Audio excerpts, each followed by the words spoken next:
ಅದು ಭಾರತಕ್ಕೆ ವಿಶ್ವಮಾನ್ಯತೆಯನ್ನ ಕೊಡಿಸಿರೋ ಸ್ಮಾರಕ. ಅದು ಪ್ರೇಮಸೌಧವಲ್ಲ, ಲೋಹದ ನಿರ್ಮಾಣವಲ್ಲ. ಅದು ಬಂಡೆಕಲ್ಲನ್ನ ಕಡಿದು ನಿರ್ಮಿಸಲಾಗಿರೋ ಅದ್ಭುತ. ಅದನ್ನ ನಿರ್ಮಾಣ ಮಾಡಿರೋದು ಮಾನವರೇ ಅನ್ನೋದನ್ನ ಇವತ್ತಿಗೂ ಪಾಶ್ಚಾತ್ಯ ವಿಜ್ಞಾನಿಗಳು, ಸಂಶೋಧಕರು ಒಪ್ಪೋದಿಕ್ಕೆ ತಯಾರಿಲ್ಲ.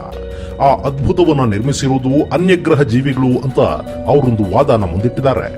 ಆದ್ರೆ ಅದು ಮಾನವರಿಂದಲೇ ನಿರ್ಮಾಣ ಆಗಿತ್ತು. ಅದರಲ್ಲೂ ಅದನ್ನ ನಿರ್ಮಿಸಿದವರು ಕನ್ನಡಿಗರು ಅನ್ನೋದಕ್ಕೆ ಶಾಸನಗಳಿವೆ, ಪುರಾತತ್ವ ಆಧಾರಗಳಿವೆ. ಅಂಥ ಅದ್ಭುತದ ಬಗ್ಗೆ, ಕನ್ನಡಿಗರ ಹೆಮ್ಮೆಯ ಬಗ್ಗೆ ಈ ವಿಡಿಯೋದಲ್ಲಿ ನಾವು ನೋಡೋಣ. ನೀವಿನ್ನು ನಮ್ಮ ಯೂಟ್ಯೂಬ್ ಚಾನೆಲ್ ಅನ್ನು ಸಬ್ಸ್ಕ್ರೈಬ್ ಮಾಡದಿದ್ದರೆ ಈಗಲೇ ಬೆಲ್ ಐಕಾನ್ ಪ್ರೆಸ್ ಮಾಡಿ ಹಾಗೂ ವಿಡಿಯೋವನ್ನು ಲೈಕ್, ಶೇರ್ ಮತ್ತು ನಮ್ಮ ಚಾನೆಲ್ ಅನ್ನು ಸಬ್ಸ್ಕ್ರೈಬ್ ಮಾಡಿ. ಇಲ್ಲಿರೋದು ಸೌಧಗಳಲ್ಲ, ಇವು ಮನುಷ್ಯನ ಅತೀತ ಸಾಧನೆಗೆ ಸಾಕ್ಷಿಯಾಗಿ ನಿಂತ ಸ್ಮಾರಕಗಳು. ಶತಮಾನಗಳ ಕಾಲ ಶಿಲೆಯಲ್ಲರಳಿದ ಶಿಲ್ಪ ಸೌಂದರ್ಯ ಇದು.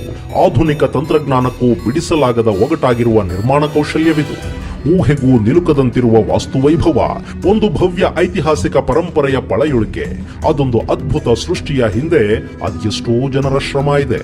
ಕುಸುರಿ ಕೆಲಸಗಾರರ ಕಲ್ಪನೆ ಇದೆ. ಅವತ್ತಿನ ಇಂಜಿನಿಯರ್ಗಳ ಪ್ಲಾನಿಂಗ್ ಇದೆ. ನಿಮಗೀಗ ಅರ್ಥ ಆಗಿರಬೇಕು ನಾವು ಯಾವ ನಿರ್ಮಾಣದ ಬಗ್ಗೆ ಹೇಳ್ತಿದೀವಿ ಅಂತ.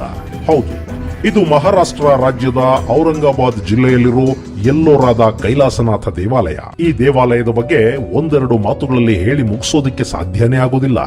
ಹಾಗಾಗಿನೇ ಇದರ ಕುರಿತಾದ ಸಮಗ್ರ ಇತಿಹಾಸವನ್ನ, ಕಥೆಗಳನ್ನ, ಇದನ್ನ ನಿರ್ಮಿಸಿದ ಕನ್ನಡಿಗರ ಶೌರ್ಯವನ್ನ ನಾನಿವತ್ತು ಸಂಕ್ಷಿಪ್ತವಾಗಿ ನಿಮ್ಮ ಮುಂದಿಡೋದಕ್ಕೆ ಪ್ರಯತ್ನ ಮಾಡ್ತಿದ್ದೀನಿ. ಅಂದಹಾಗೆ ಈ ಕೈಲಾಸನಾಥ ದೇವಾಲಯ ನಿರ್ಮಾಣ ಆಗಿದ್ದು 8ನೇ ಶತಮಾನದಲ್ಲಿ. ಕನ್ನಡ ನಾಡಿನ ವೀರ ಕುವರರಾದ ರಾಷ್ಟ್ರಕೂಟ ಅರಸರು ಇದನ್ನ ನಿರ್ಮಾಣ ಮಾಡಿದ್ರು. ಸತತ 100 ವರ್ಷಗಳ ಕಾಲ ಈ ದೇವಾಲಯ ಕಾರ್ಯ ನಡೆದಿತ್ತು. ಕಡೆಗಲ್ಲಿ ಬಂಡೆ ಕಲ್ಲುಗಳಲ್ಲೊಂದು ಅದ್ಭುತ ಶಿಲ್ಪ ಕಲೆನೇ ಅರಳಿ ನಿಂತುಬಿಡ್ತು. ಅಂದಹಾಗೆ ಎಲ್ಲೋರದಲ್ಲಿ ಕೇವಲ ಕೈಲಾಸನಾಥ ದೇವಾಲಯ ಮಾತ್ರ ಇಲ್ಲ, ಇಲ್ಲಿ 34 ವಿವಿಧ ಗುಹಾಂತರ ದೇವಾಲಯಗಳಿವೆ. ಒಂದು ದೊಡ್ಡ ಪರ್ವತವನ್ನ ಕೊರೆದು ಅದರ ಒಳಗೆ ದೇವಾಲಯವನ್ನ ನಿರ್ಮಿಸೋದು ಅಂದ್ರೆ ಅದು ಸುಲಭದ ಮಾತಲ್ಲ. ಈ ರೀತಿಯ ಗುಹಾಂತರ ದೇವಾಲಯಗಳು ಬಾದಾಮಿಯಲ್ಲಿವೆ. ಆದ್ರೂ ಅಲ್ಲಿನ ಕಲ್ಲಿಗೂ ಎಲ್ಲೋರಾದ ಕಲ್ಲಿಗೂ ಸಾಕಷ್ಟು ವ್ಯತ್ಯಾಸ ಇದೆ. ಎಲ್ಲೋರಾದ ಕಲ್ಲುಗಳು ಗಟ್ಟಿ ಬಂಡೆಗಳು. ಅಂಥ ಬಂಡೆಗಳನ್ನ ಕೊರೆದು ನಿರ್ಮಿಸಲಾಗಿರೋ 34 ಗುಹೆಗಳನ್ನ ನಾವಿಲ್ಲಿ ನೋಡಬಹುದು. ಇಲ್ಲಿರುವ 34 ಗುಹೆಗಳು 3 ಧರ್ಮಗಳ ಸಂಗಮವಾಗಿವೆ. ಆಯಾ ಧರ್ಮಗಳಿಗೆ ಸಂಬಂಧಿಸಿದ ಕೆತ್ತನೆಗಳನ್ನ ಈ ಗುಹೆಗಳಲ್ಲಿ ಕಾಣಬಹುದು. 1ರಿಂದ 12ರವರೆಗಿನ ಗುಹೆಗಳು ಬೌದ್ಧ ಧರ್ಮಕ್ಕೆ ಸೇರಿದ್ರೆ 13ರಿಂದ 29ರವರೆಗಿನ ಗುಹೆಗಳು ಹಿಂದೂ ಧರ್ಮದ್ದಾಗಿವೆ. ಹಾಗೆ 30ರಿಂದ 34ರವರೆಗಿನ ಗುಹೆಗಳು ಜೈನ ಧರ್ಮವನ್ನ ಪ್ರತಿನಿಧಿಸುತ್ತಿವೆ. ಅಂದ್ರೆ ವಿವಿಧ ಕಾಲಘಟ್ಟದಲ್ಲಿ ಯಾವ ಯಾವ ಧರ್ಮಗಳು ಉಚ್ಛ್ರಾಯ ಸ್ಥಾನದಲ್ಲಿದ್ವೋ ಆ ಧರ್ಮಕ್ಕೆ ಸಂಬಂಧಿಸಿದ ಗುಹೆಗಳು ನಿರ್ಮಾಣ ಆಗಿವೆ ಅಂತ ಹೇಳಲಾಗುತ್ತೆ. ಹೀಗಾಗಿನೇ ಈ ಅದ್ಭುತ ಸೃಷ್ಟಿಗೆ 5-6 ಶತಮಾನಗಳು ಬೇಕಾದವು ಅನ್ನೋದು ಸಂಶೋಧಕರ ಅಭಿಪ್ರಾಯ. ಆದ್ರೆ ಆ 34 ಗುಹೆಗಳಲ್ಲಿ ಅತ್ಯಂತ ಪ್ರಮುಖವಾಗಿರೋದು ಹಾಗೂ ಜಗತ್ತೇ ನಿಬ್ಬೆರಗಾಗಿ ನೋಡ್ತಿರೋದು ಈ ಕೈಲಾಸನಾಥ ದೇವಾಲಯವನ್ನ. ಅಂದಹಾಗೆ ಈ ಅದ್ಭುತ ಕಲಾಕೃತಿಯನ್ನ ಒಂದಿಡೀ ಕಲ್ಲನ್ನ ಕಡಿದು ನಿರ್ಮಿಸಲಾಗಿದೆ. 8ನೇ ಶತಮಾನದಲ್ಲಿ ಕೇವಲ ಮಾನವ ಮಾತ್ರರಿಂದ ಅವತ್ತಿಗೆ ಲಭ್ಯವಿದ್ದ ಉಪಕರಣಗಳಿಂದ ಈ ದೇವಾಲಯವನ್ನ ಕಡಿದು ನಿರ್ಮಾಣ ಮಾಡಲಾಯಿತು. ಅಷ್ಟಾದ್ರೂ ಇದರ ಸೌಂದರ್ಯ ಯಾವುದೇ ಆಧುನಿಕ ನಿರ್ಮಾಣಗಳಿಗಿಂತಲೂ ಕಡಿಮೆ ಇಲ್ಲ. ಹಾಗಾಗಿನೇ ಈ ಕೈಲಾಸನಾಥ ದೇವಾಲಯದ ನಿರ್ಮಾಣದ ಬಗ್ಗೆ ಪಾಶ್ಚಿಮಾತ್ಯರು ಹಲವಾರು ಅನುಮಾನಗಳನ್ನ ವ್ಯಕ್ತಪಡಿಸುತ್ತಿರುವುದು. ಅದಕ್ಕೆ ಕಾರಣವಾಗಿರೋ ಸಾಕಷ್ಟು ಅಂಶಗಳು ನಮ್ಮ ಮುಂದಿವೆ. ಅದರಲ್ಲಿ ಮೊದಲನೆಯದಾಗಿ ಕಾಣುವುದು ಕೈಲಾಸನಾಥ ದೇವಾಲಯದ ನಿರ್ಮಾಣ. ಇದು ಈ ವಿಶಾಲ ಶಿಲೆಯ ಭಾಗವಾಗಿದ್ದು 100 ವರ್ಷಗಳ ಕಾಲ ಇದನ್ನ ಕಡಿದು ನಿರ್ಮಿಸಲಾಗಿದೆ.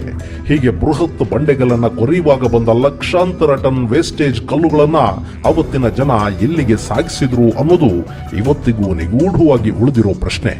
ಯಾಕೆ ಅಂದ್ರೆ ಆ ವೇಸ್ಟೇಜ್ ಕಲ್ಲುಗಳು ಎಲ್ಲೋರಾದ ಸುತ್ತಮುತ್ತಲ ಪ್ರದೇಶದಲ್ಲೆಲ್ಲೂ ಕಾಣಸಿಗ್ತಿಲ್ಲ.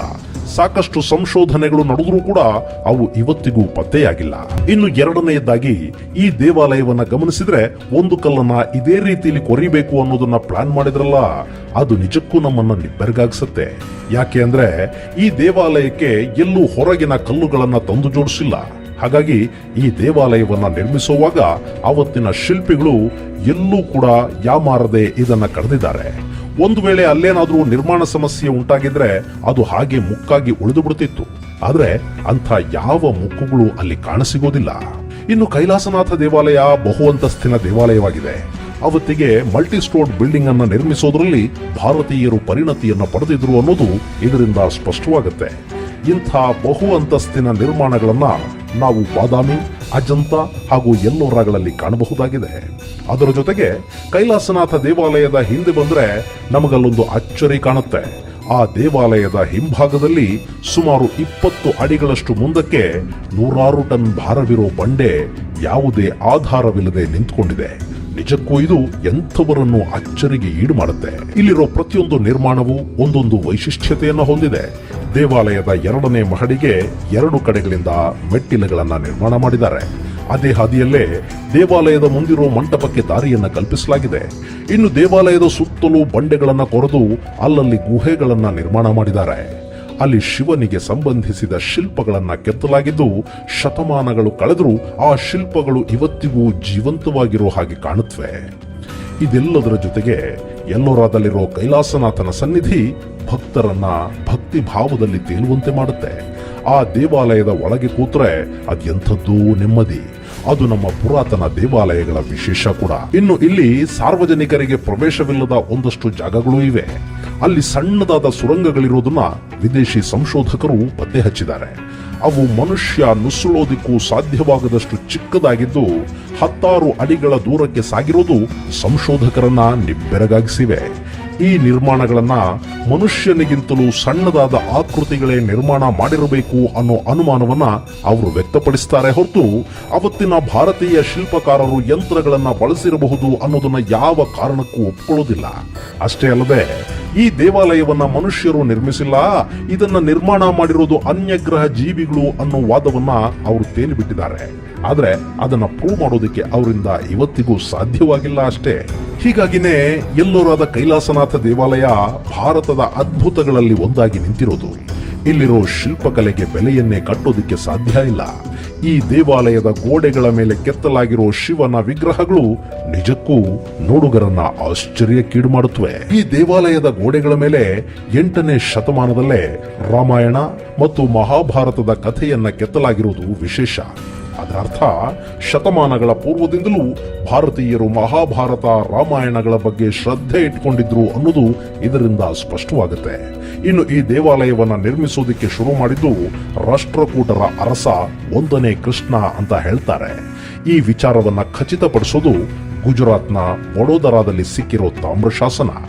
ಇನ್ನು ಈ ದೇವಾಲಯದಲ್ಲಿ ಬಾದಾಮಿ ಚಾಲುಕ್ಯರು ಹಾಗೂ ಪಲ್ಲವರ ಶೈಲಿಯ ವಾಸ್ತುಶಾಸ್ತ್ರವನ್ನು ನಾವು ಕಾಣಬಹುದು. ಈ ದೇವಾಲಯ ಪಟ್ಟದ ಕಲ್ಲಿನಲ್ಲಿರುವ ವಿರೂಪಾಕ್ಷ ದೇವಾಲಯದಿಂದ ಪ್ರೇರಿತವಾಗಿದೆ ಅಂತ ಕೂಡ ಹೇಳಲಾಗತ್ತೆ. ನಿಜಕ್ಕೂ ಕೈಲಾಸನಾಥ ದೇವಾಲಯ ಜಗತ್ತಿನ ಅದ್ಭುತಗಳಲ್ಲಿ ಒಂದಾಗಿ ನಿಲ್ಲೋ ಎಲ್ಲ ಅರ್ಹತೆಗಳನ್ನ ಹೊಂದಿದೆ. ಅದು ಭಾರತದ ವಾಸ್ತುಶಿಲ್ಪ ಮತ್ತು ಇಲ್ಲಿನ ಶಿಲ್ಪಿಗಳ ಪರಿಣತಿಯನ್ನ ಜಗತ್ತಿನ ಮುಂದಿಟ್ಟಿರುವುದಂತೂ ಸತ್ಯ. ಎಲ್ಲೋರ ಗುಹೆಗಳ ಪ್ರದೇಶವನ್ನ ಬಹು ಎತ್ತರದಿಂದ ನೋಡಿದಾಗ ಆವರಣದಲ್ಲಿನ ಗುಹೆಗಳು ಒಂದರ ಪಕ್ಕ ಒಂದು ಇದ್ದುದರಿಂದ ಸ್ಪಷ್ಟವಾಗಿ ಗೋಚರಿಸೋದಿಲ್ಲ. ಆದರೆ ಕೈಲಾಸನಾಥ ದೇವಾಲಯವನ್ನ ಮಧ್ಯದಲ್ಲಿ ನಿರ್ಮಾಣ ಮಾಡಿರೋದ್ರಿಂದ ಅದು ವಿಶೇಷವಾಗಿ ಎದ್ದು ಕಾಣುತ್ತೆ. ಹಾಗೆ ದೇವಾಲಯದ ಛಾವಣಿಯಲ್ಲಿ 4 ದಿಕ್ಕಿಗೆ ಸಿಂಹಗಳ ಆಕಾರವುಳ್ಳ ಶಿಲಾರೂಪಗಳಿದ್ದು ಅವುಗಳನ್ನ ಆಗಸದಿಂದ ಪಕ್ಷಿ ನೋಟದಲ್ಲಿ ಕಂಡಾಗ ಇಂಗ್ಲಿಷ್ನ ಎಕ್ಸ್ ಆಕಾರದಲ್ಲಿ ಗೋಚರಿಸುತ್ತವೆ. ಇಂಥ ಸೂಕ್ಷ್ಮ ರೂಪವನ್ನ ನಿರ್ಮಿಸಿರೋ ನಮ್ಮವರ ಕಾರ್ಯ ನಿಜಕ್ಕೂ ಶ್ಲಾಘನೀಯ. ಇಂಥ ದೇವಾಲಯವನ್ನ ನಾಶ ಮಾಡೋದಕ್ಕೆ ಔರಂಗಜೇಬ್ ಪ್ರಯತ್ನ ಪಟ್ಟಿದ್ದ. ಆದ್ರೆ ಅವನ ಅಪಾರ ಸೈನ್ಯಕ್ಕೆ ಇಲ್ಲಿದ್ದ ಶಿಲಾ ವೈಭವವನ್ನ ಭಗ್ನ ಮಾಡೋದಿಕ್ಕಷ್ಟೇ ಸಾಧ್ಯವಾಯಿತು. ಅದನ್ನ ಬಿಟ್ರೆ ಅವರು ದೇವಾಲಯವನ್ನ ಸಂಪೂರ್ಣವಾಗಿ ನಾಶ ಮಾಡೋದಿಕ್ಕೆ ಸಾಧ್ಯ ಆಗಲಿಲ್ಲ. ಇನ್ನು ಎಲ್ಲೋರಾದಲ್ಲಿ ಒಟ್ಟು 34 ಗುಹಾಂತರ ದೇವಾಲಯಗಳಿದ್ದು ಅದರಲ್ಲಿ ಮೊದಲ 12 ಗುಹೆಗಳು ಬೌದ್ಧ ಧರ್ಮಕ್ಕೆ ಅರ್ಪಿತವಾಗಿವೆ. 17 ಗುಹೆಗಳು ಹಿಂದೂ ದೇವರುಗಳಿಗೆ ಸೀಮಿತವಾಗಿವೆ. ಇನ್ನುಳಿದ 5 ಗುಹಾಂತರ ನಿರ್ಮಾಣಗಳು ಜೈನ ಧರ್ಮಕ್ಕೆ ಅರ್ಪಿತವಾಗಿದ್ದು ಎಲ್ಲೋರ ಭಾವೈಕ್ಯತೆಯ ಕೇಂದ್ರವಾಗಿ ಗುರುತಿಸಿಕೊಂಡಿದೆ. ಇಲ್ಲಿರೋ ಎಲ್ಲ ನಿರ್ಮಾಣಗಳಿಗಿಂತಲೂ ಕೈಲಾಸನಾಥ ದೇವಾಲಯ ನೋಡುಗರನ್ನ ಇನ್ನಿಲ್ಲದಂತೆ ತನ್ನತ್ತ ಸೆಳೀತಿದೆ. ಹೀಗಾಗಿನೇ ಕೈಲಾಸನಾಥ ದೇವಾಲಯ ಭಾರತದ ಮುಕುಟ ಮಣಿಯಾಗಿ ಗೋಚರಿಸುತ್ತಿರುವುದು. ಇಂಥ ಮತ್ತಷ್ಟು ನಿರ್ಮಾಣಗಳ ಬಗ್ಗೆ ನಿಮಗೆ ಮುಂದಿನ ವಿಡಿಯೋದಲ್ಲಿ ಮಾಹಿತಿ ಕೊಡ್ತೀನಿ. ಹೊಸ ವಿಡಿಯೋಗಳ ನೋಟಿಫಿಕೇಶನ್ಗಾಗಿ ಬೆಲ್ ಐಕಾನ್ ಕ್ಲಿಕ್ ಮಾಡಿ. ಈ ಮಾಹಿತಿ ನಿಮಗೆ ಇಷ್ಟ ಆಗಿದ್ರೆ ಒಂದು ಲೈಕ್ ಕೊಡಿ. ಇದನ್ನು ನಿಮ್ಮ ಸ್ನೇಹಿತರ ಜೊತೆ ಹಂಚಿಕೊಳ್ಳೋದಕ್ಕಾಗಿ ವಿಡಿಯೋ ಲಿಂಕ್ ಅನ್ನು ಶೇರ್ ಮಾಡಿ.